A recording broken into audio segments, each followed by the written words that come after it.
안녕하세요. 주디 킴입니다. 오늘은 7번째 배합에 대한 강의 시간인데요. 아마 오늘 이 주제가 모든 음식 배합 가운데 가장 중요한 키가 될지도 모르겠습니다.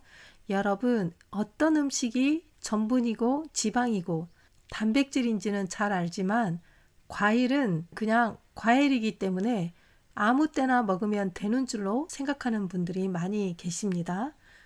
얼마 전에 자연요리가 임지호 분께서 갑작스런 심장마비로 68세에 세상을 떠났다는 이야기를 들었는데요. 그분의 요리를 보면 과일 소스를 많이 사용하고 야채와 과일을 많이 섞어서 요리하고 술을 양념에 대부분 넣어서 요리를 하는 것을 보았습니다. 제가 알고 있는 건강요리사 4분 가운데 3분이 암으로 돌아가셨고 한 분은 위암을 초기에 발견해서 천연치료로 회복되었습니다. 여러분, 왜 건강요리사들이 병에 잘 걸리고 장수하지 못하는 걸까요? 좀 아이러니한가요? 요리사들은 음식할 때 간이 맞는지 확인하기 위해서 맛을 보는 좋지 못한 그런 습관을 갖고 있습니다. 그것이 결국에는 간식이 되고 위가 혹사를 당하는 그런 결과가 되는 것입니다. 또 음식을 맛있게 하려고 재료를 많이 섞고 거기에 여러 가지 양념을 첨가합니다. 맛은 있지만 건강식은 아닙니다. 요리사들은 사람을 많이 초대해서 자주 과식하고 가로합니다. 저도 요리하는 사람이라 이 3가지를 정말 조심합니다. 일단 맛을 보지 않고 요리하고 하루에 2끼 이상 먹지 않고 손님을 초대할 때 저는 서빙만 주로 하는 편입니다. 저도 사람이니까 제 요리 솜씨 뽐내고 싶고 이것저것 다 섞어서 화려한 요리를 보여주고 싶고 보기에 근사한 그런 요리 할 수 있습니다, 여러분. 그러나 그런 요리는 나도 상대방도 결국 병들게 하는 것이기 때문에 못하는 것이 아니라 안 하는 것입니다. 건강 요리사들은 음식에 항상 절제와 휴식 그리고 욕심을 버려야 합니다. 건강 요리하는 사람들이 가장 조심해야 되는 것은 바로 양념 사용법인데요. 설탕 대신 꿀과 시럽을 넣는 것은 건강 요리가 아닙니다. 여러분, 설탕, 꿀, 시럽, 조청은 다 같은 당입니다. 설탕으로 무침을 하거나 꿀로 떡을 하거나 올리고당으로 콩자반을 하든지 다 똑같은 당입니다.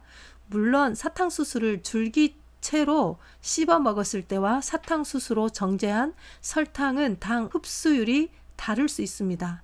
그러나 섬유질이 없는 당은 당이 서로 붙어있는 형태와 구조에 따른 분자량의 크기에 따라서 흡수가 조금 달라질 수는 있지만 몸은 그것을 다 당으로 인식합니다. 그런 당들이 여러 음식과 약물과 지방과 단백질과 탄수화물과 섞일 경우에 더 부패되고 피를 불결하게 만들 수 있기 때문에 음식에 단 것은 절대 금지해야 합니다. 그것이 바로 음식의 첫 번째 가장 좋은 배합법입니다. 여러분, 160년 전에 기록한 식생활과 음식물에 관한 권면 그런 책이 있는데요. 그 책 내용에 의하면 설탕과 당 종류 모든 것들을 포함합니다. 설탕은 조직을 막히게 한다. 설탕은 살아있는 기계의 작용을 방해한다. 설탕은 고기보다 더 해롭다. 많은 사람들이 고기가 안 좋다고 하는데요. 설탕이 더 안 좋다는 것입니다. 설탕은 위장에 좋지 않다.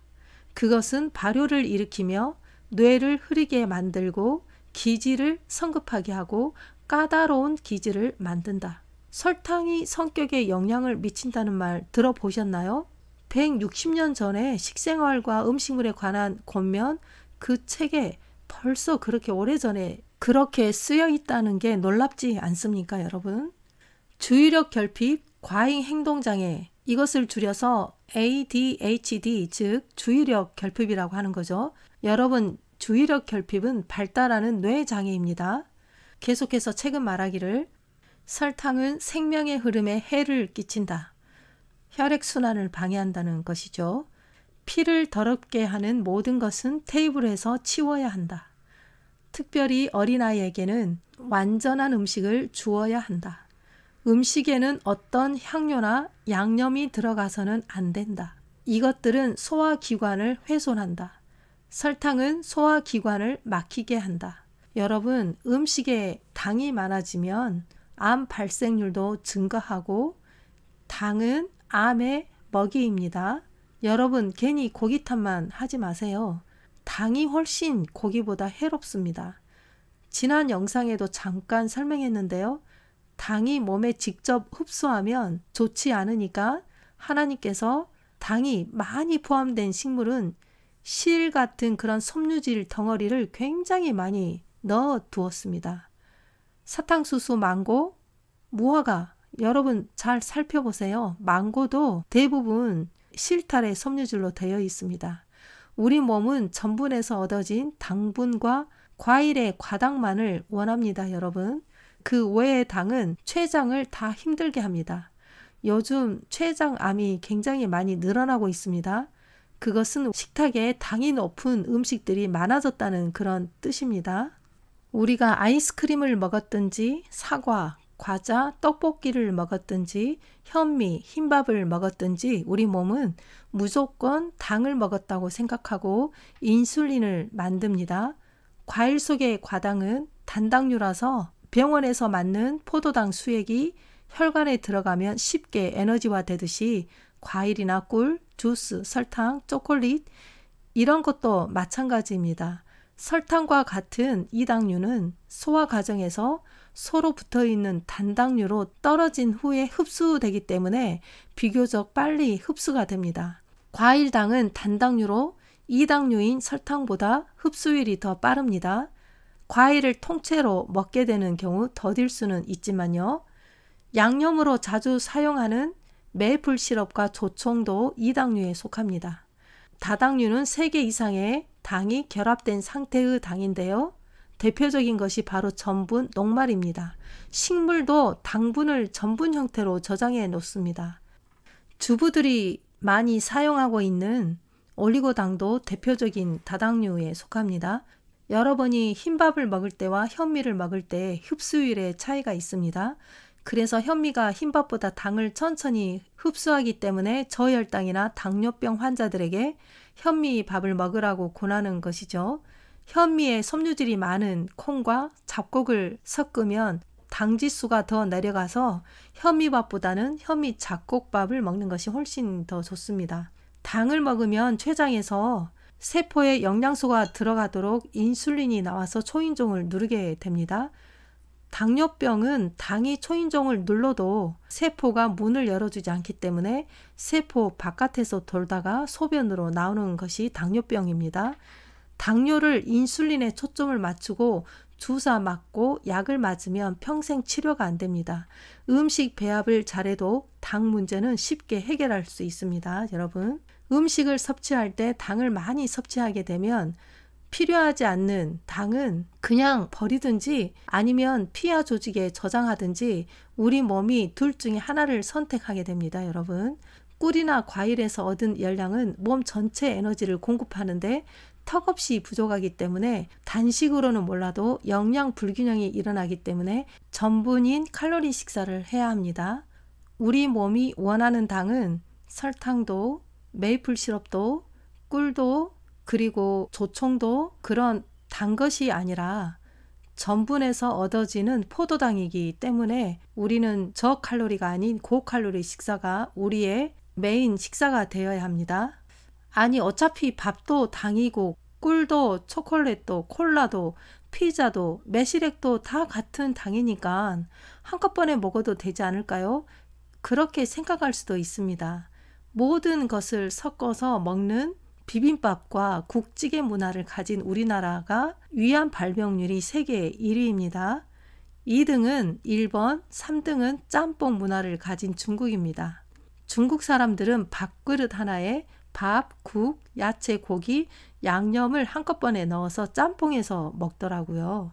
여러분, 배합이 잘못된 음식은 우리 몸의 동화주기와 배출주기를 철저히 방해해서 신진대사 질서를 무너뜨립니다. 음식이 여러 종류 섞일수록 더 쉽게 부패하는 속성을 가지고 있습니다.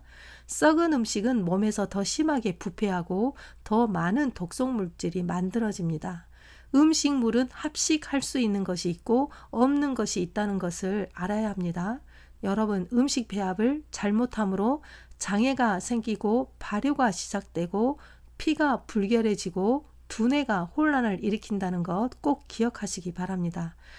천연당이라 할지라도 당과 채소가 만나면 부패작용이 빨라지고 전분과 단백질, 지방이 단 것을 만나면 무조건 발효가 일어나고 음식을 부패하게 만듭니다.